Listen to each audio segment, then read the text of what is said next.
Hello, आज के हमारे वीडियो में हम देखेंगे मैलिशियस प्रोसिक्यूशन के pending essential elements. Previous video में हमने मैलिशियस प्रोसिक्यूशन को समझा, फर्स्ट असेंशियल एलिमेंट को क्लियर करा। आज की वीडियो स्टार्ट करेंगे सेकेंड असेंशियल एलिमेंट से। बट वीडियो स्टार्ट करने से पहले हम एक बार और देख लेते हैं कि मैलिशियस प्रोसिक्यूशन क्या होता है। मैलिशियस प्रोसिक्यूशन में होता क्या है, एक पर्सन दूसरे पर्सन के अगेंस्ट रॉन्गफुल इंटेंशन से क्रिमिनल प्रोसीडिंग्स इंस्टीट्यूट करता है। जैसे एग्जाम्पल लगाइए, ये ए पर्सन है, ये ए की प्रॉपर्टी है एंड ये बी की प्रॉपर्टी है। ए जो है वो बी से नफरत करता है, हेट करता है, वो चाहता है कि बी यहाँ से निकल जाए, मेरा नेबर ना रहे ये। तो ए जो है वो क्या करता है, बी को यहाँ से निकालने के लिए एक प्लान बनाता है और सोचता है कि भाई अगर मैं बी को थेफ्ट के केस में जेल पहुँचा दूँ तो बाकी जो सोसाइटी मेम्बर्स हैं इसको यहाँ से ऐसे ही निकाल देंगे। तो ए जो है वो प्लान करके अपनी कोई वैल्यूएबल प्रॉपर्टी बी की प्रॉपर्टी में छुपा देता है खुद ही, और बी पे ये इल्ज़ाम लगाता है, बी के अगेंस्ट सूट फाइल कर देता है थेफ्ट का, कि भाई बी ने चोरी करी है मेरी प्रॉपर्टी में। इन्वेस्टिगेशन होती है तो भाई बी की प्रॉपर्टी में वो वैल्यूएबल प्रॉपर्टी मिलती है ए की, तो ए का सामान मिल गया, तो अब ये प्रूफ हो गया भाई ये तो चोर है, ये तो थेफ्ट है। तो ट्रायल चला। ट्रायल के दौरान जब बी के लॉयर ने एक एविडेंस प्रोड्यूस करा और सीसीटीवी प्रोड्यूस करा एविडेंस के तौर पर, और वहाँ पे देखा गया कि ए ने खुद ही इसकी प्रॉपर्टी में रखा है, तो यहाँ पे बी जो है वो इनोसेंट प्रूफ हो गया और इसको एक्विट कर दिया कोर्ट ने, मतलब छोड़ दिया कोर्ट ने इसको। अब सिचुएशन ये आ गई है, अब बी जो है, बी पर्सन को एक्विट कर दिया, ये इनोसेंट है, ठीक है। तो अब बी के पास क्या ऑप्शन आता है, बी क्या कर सकता है, बी ए के अगेंस्ट सूट फाइल कर सकता है। किस चीज़ के लिए, मैलिशियस प्रोसिक्यूशन के लिए, कि भाई ए ने रॉन्गफुल मोटिव से बिना किसी रीजनेबल प्रोबेबल कॉज के मैलिस तरीके से मेरे को केस में फंसाने की कोशिश करी है, जो कि फॉल्स एलिगेशंस थे, ए को अच्छे से पता था, ठीक है। तो ये ए पर मैलिशियस प्रोसिक्यूशन का केस फाइल कर सकता है। तो अब देखो यहाँ पे बी क्या था, बी पर थेफ्ट का जो था आरोप लगाया गया था, तो केस किसने फाइल करा था, ए ने। तो ए था प्लेंटिफ और ये था डिफेंडेंट। पर ये सिचुएशन जो है ये अब ख़त्म हो गई है, अब आई है ये सिचुएशन। तो अब जब बी अगर ए के अगेंस्ट सूट फाइल कर रहा है तो ए डिफेंडेंट हो जाएगा और ये पर्सन प्लेंटिफ हो जाएगा, ठीक है। जिसको लॉस हो रहा है और जो सूट फाइल कर रहा है वो प्लेंटिफ, जिसकी वजह से लॉस हुआ और जिसके अगेंस्ट सूट फाइल हो रहा है वो डिफेंडेंट। तो अब आप बोलोगे लॉस क्या हुआ है, रेपुटेशन तो हार्म हुई है, राइट। तो चलिए, ये था मैलिशियस प्रोसिक्यूशन। और जो फर्स्ट असेंशियल एलिमेंट था वो ये था कि जो हमारा प्लेंटिफ होगा, यानी ये जो बी होगा, इसको प्रूफ करना पड़ेगा कि ए ने ही इसको प्रोसिक्यूट किया था, ठीक है। अब सेकेंड असेंशियल एलिमेंट से शुरू करते हैं। सेकेंड असेंशियल एलिमेंट है absence of reasonable and probable cause. इसका क्या मतलब है, अब जो ये बी है, एग्जाम्पल ये ए पर्सन है और ये ए पर्सन की प्रॉपर्टी है। अब ए ने बी को उसके घर से भागते हुए देखा, ये ए का घर है, ए के घर से बी भाग रहा था। ए अपने घर गया तो इसे जब चेक किया, इसे काफ़ी सारी अपनी वैल्यूएबल चीज़ें जो थी वो गायब मिली, वो घर में नहीं मिली। तो अब यहाँ पे क्या है, इसको भागते हुए देखा है तो रीज़न है ना इसके अगेंस्ट सूट फाइल करने का, यहाँ पे तो रीज़न है। बट अगर मैलिशियस प्रोसिक्यूशन का केस आपने प्रूफ करना है तो क्या होना चाहिए, एब्सेंट होना चाहिए रीज़न, यानी कि कोई भी रीजनेबल या प्रोबेबल कोज वहाँ पर ना हो, ठीक है। तो अब बी ने जब कुछ भी नहीं किया था, ये यहाँ पे इनोसेंट था, तो बी को इस केस में, इस वाले केस में ये प्रूफ करना पड़ेगा कि ए ने जो एक्ट किया था ना वो बिना किसी रीज़न और बिना किसी प्रोबेबल कॉज के था, ठीक है। ये चीज़ उसको प्रूफ करनी पड़ेगी। आई होप आपको यहाँ तक समझ आया होगा। अब हम अपना केस देखते हैं। अब केस में क्या होता है, केस है हमारा ये वाला, हेटराम वर्सेस मदन गोपाल। अब यहाँ पे क्या हुआ, मदन गोपाल ने फॉल्स एलिगेशंस लगाए हैं इसके अगेंस्ट, हेटराम के अगेंस्ट। मदन लाल ने कहा कि भाई इस पर्सन ने क्या किया है, मेरे घर में आग लगाई है, ठीक है। पुलिस ने इन्वेस्टिगेशन करी, सब कुछ देखा तो पाया कि भाई इस पर्सन का कोई भी कनेक्शन नहीं था इसके घर में आग लगाने से, ठीक है। तो यहाँ पे फिर उसको छोड़ दिया गया केस में। अब इसने मैलिशियस प्रोसिक्यूशन का केस फाइल कर दिया मदन लाल के अगेंस्ट, ठीक है। तो यहाँ पे कहा गया क्योंकि प्लेंटिफ जो था उसका कोई कनेक्शन नहीं मिला था उस इंसिडेंट से, तो भाई प्लेंटिफ एंटाइटल है, उसे 55,000 रुपीज़ जो है वो कंपनसेशन दिया जाएगा। क्यों दिया जाएगा? इसे जो भी मेंटली प्रॉब्लम हुई है, ठीक है, इसकी जो भी इसका डेफमेशन हुआ है और इसे जो भी लॉस हुआ है, सारी चीज़ों के लिए इसे पैसे दिए गए, कंपनसेशन दिया गया। क्यों दिया गया? क्योंकि यहाँ पे इस पर्सन ने क्या किया था, बिना किसी रीज़न के, बिना किसी प्रोबेबल कॉज के इसका नाम लगा दिया था। ठीक है, आई होप आपको समझ आया होगा। एक और केस देख लेते हैं हम, जिससे आपको और अच्छे से समझ आ जाएगा। केस का नाम है वाइट वर्सेस वाइट। अब ये जो पर्सन था इसकी अपनी एक मिल थी और ये जो पर्सन था ये वार्फ पे काम करता था। अब हुआ ये कि इसकी मिल की कुछ बोरियां जो हैं इसने वाइट के वार्फ पर देखी, तो इसे लगा कि भाई ये बंदा चोर है और इसने मेरी प्रॉपर्टी से चोरी करी है। तो अब इसने वाइट ने क्या किया, जिसकी मिल थी, इसने वाइट के अगेंस्ट थेफ्ट का केस फाइल कर दिया कि इसने तो चोरी करी है मेरी प्रॉपर्टी में। बट कोर्ट को ऐसा कुछ नहीं मिला, इन्वेस्टिगेशन में भी ऐसा कुछ नहीं मिला और ये एक्विट हो गया, ये छूट गया। अब इस बंदे को लगा कि भाई इसने तो मेरे को जानबूझ के फंसाने की कोशिश करी है, तो वाइट ने फिर वाइट पर केस कर दिया। अब क्या हुआ, जब वाइट ने वाइट पर केस करा तो कोर्ट ने कहा देखो भाई सर आप देखिए, इन्हें कहा, जो ये पर्सन है वाइट, इन्हें कहा कि देखिए सर, इस पर्सन ने जो सूट फाइल करा है ना वो एकदम रीज़नेबल तरीके से करा है, क्योंकि इसने आपके वार्फ पर अपनी कुछ बोरियां देखी हैं, कुछ नई थी कुछ पुरानी थी और उसके मिल का मार्क भी था। तो इन्होंने जो करा है ना वो एकदम रीज़नेबल चीज़ करी है यहाँ पे। तो भाई वाइट को जो है, वाइट का जो एक्शन था वो डिसमिस कर दिया गया मैलिशियस प्रोसिक्यूशन के लिए। ओके, तो ज़रूरी क्या है, अगर आपके केस में रीज़नेबल या प्रॉबेबल कॉज एग्जिस्ट करता है तो मैलिशियस प्रोसिक्यूशन का केस नहीं बनता है, वो डिसमिस हो जाएगा। ठीक है, बट अगर बिना किसी रीज़नेबल या बिना किसी प्रॉबेबल कॉज के करा है, बिना किसी कारण के आप किसी दूसरे इंसान को फंसा रहे हो, उस पर केस फाइल कर रहे हो, जबकि आपके पास ना प्रूफ है ना कोई रीज़न है उस पर सूट फाइल करने का, फिर भी कर रहे हो, आपका रॉन्गफुल इंटेंशन है, रॉन्गफुल मोटिव है, देन हम पर्सन पर क्या कर सकते हैं, मैलिशियस प्रोसिक्यूशन के लिए सूट फाइल कर सकते हैं। अब हम अपने थर्ड पॉइंट पे चलते हैं। थर्ड पॉइंट है मैलिस। मैलिस का मतलब होता है बैड इंटेंशन या फिर रॉन्गफुल इंटेंशन, यानी बुरी मंशा भी बोल सकते हैं हम कि बुरे इंटेंशन से किसी ने काम कर दिया है कुछ। तो यहाँ पे थर्ड पॉइंट जो है, थर्ड जो एसेंशियल एलिमेंट है वो है मैलिस। भाई प्लेंटिफ को प्रूफ करना होगा कि डिफेंडेंट ने जो एक्ट किया था वो मैलिसली किया था। ये थर्ड एसेंशियल एलिमेंट है, उसे ये प्रूफ करना होगा कि भाई जो भी पर्सन ने, जो डिफेंडेंट है, उसने मैलिसली एक्ट किया और उसका इनडायरेक्ट और इलेजिटिमेट मोटिव था।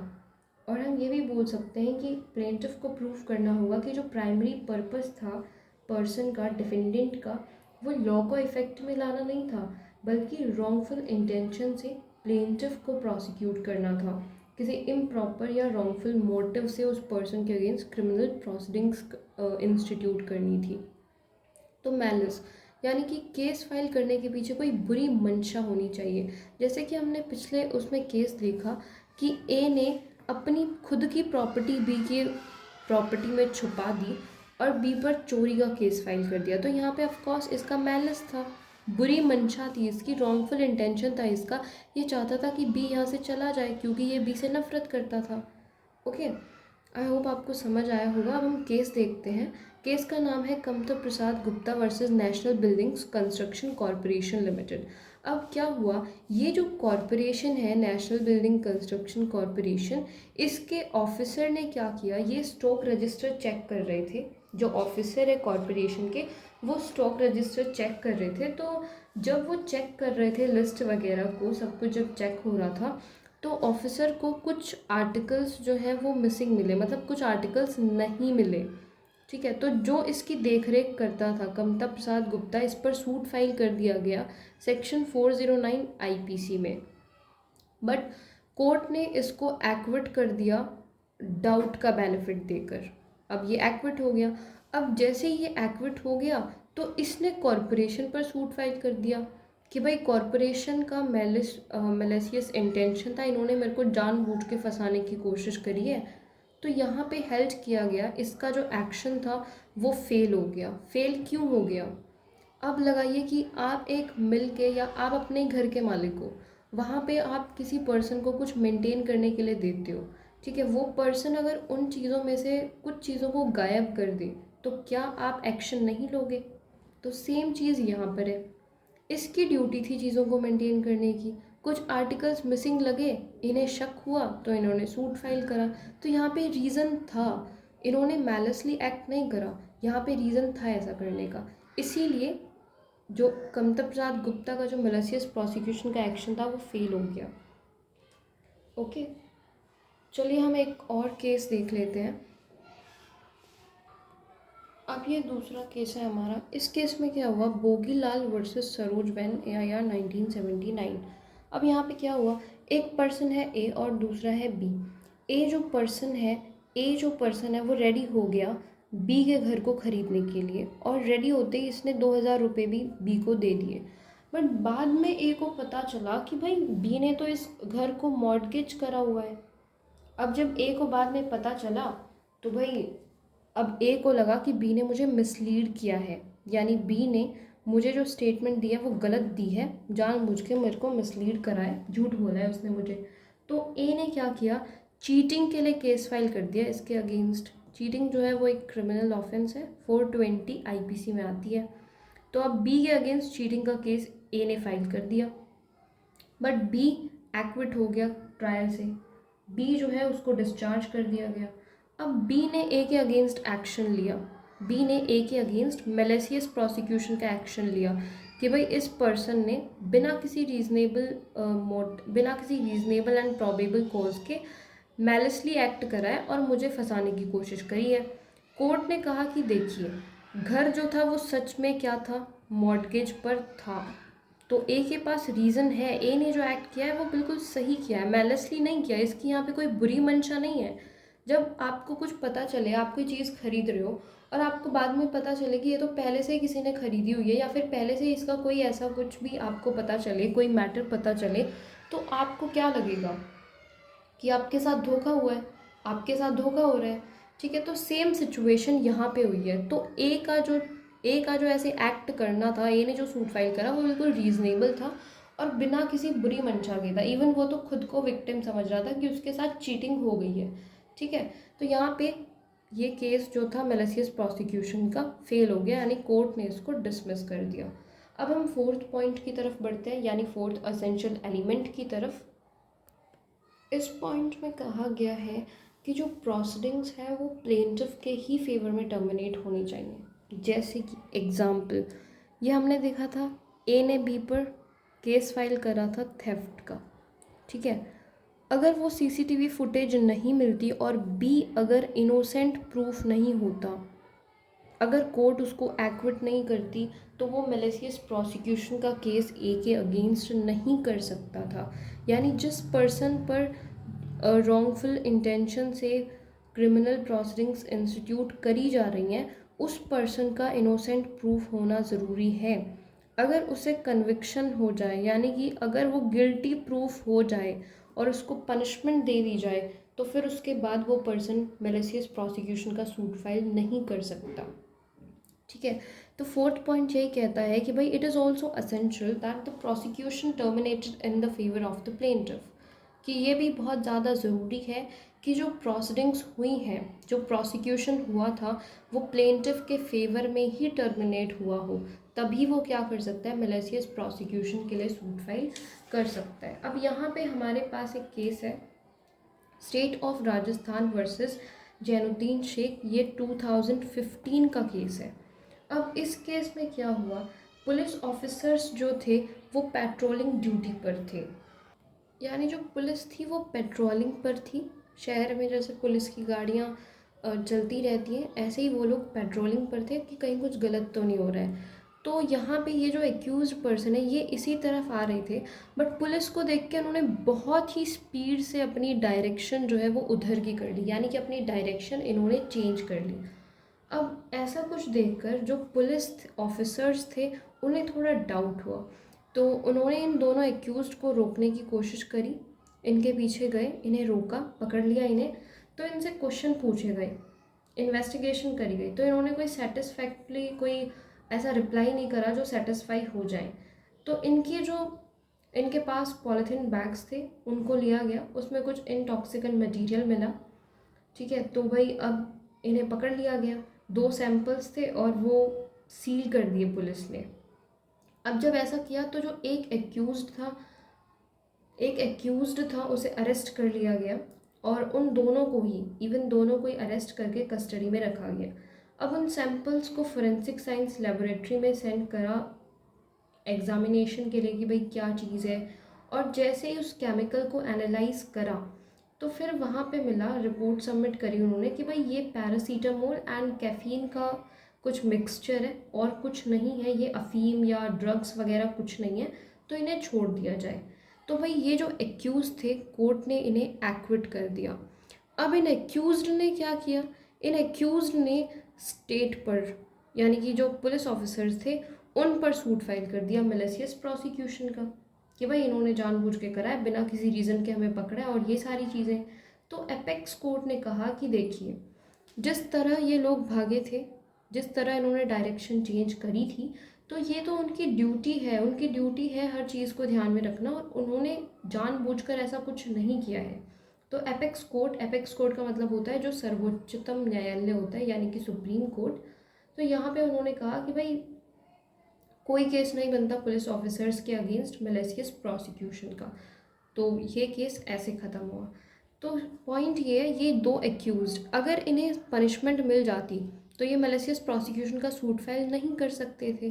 ठीक है, जब ये छूट के आ गए, जब ये एक्विट हो गए, तभी तो इन्होंने करा। तो ये बहुत ज़्यादा ज़रूरी है कि जो टर्मिनेशन है वो प्लेंटिफ के फेवर में ही आना चाहिए। आई होप आपको यहाँ तक समझ आया होगा। अब हम 5th पॉइंट देखते हैं जो है डैमेजेस। ये हमारा लास्ट असेंशियल एलिमेंट है जिसमें प्लेंटिफ को प्रूफ करना होगा कि भाई जो प्रोसिक्यूशन उसके अगेंस्ट हुआ था उसके कॉन्सिक्वेंसेस ये हुए हैं कि मेरे को डैमेज हो गया है। अब डैमेज कुछ भी हो सकता है, उसकी रेपुटेशन, पोजीशन, स्टेटस वगैरह जो है सोसाइटी में, उसका फेम, हो सकता है उसको कोई मॉनेटरी लॉस हुआ हो, उसको इनकन्वीनियंस हुआ हो, काफ़ी सारी चीज़ें हो सकती हैं। तो हमारा जो 5th असेंशियल एलिमेंट है वो ये है कि भाई प्लेंटिफ को प्रूफ करना पड़ेगा कि ये जो प्रोसिक्यूशन था इसका रिज़ल्ट क्या हुआ है, मेरे को डैमेजेस हो गए हैं। ठीक है, ये चीज़ें प्रूफ करनी पड़ेंगी। डैमेज प्लेंटिफ की रेपुटेशन को हो सकता है उसकी प्रॉपर्टी को कोई डैमेज हो जाए। ये तो रेपुटेशन वाला तो बहुत ही कॉमन पॉइंट है। आप देखिए, अगर किसी पर्सन पर फोल्स हम क्रिमिनल ऑफेंस के चार्जेस लगाते हैं तो ऑफकोर्स उसकी जो रेपुटेशन होती है वो इंजर होती है।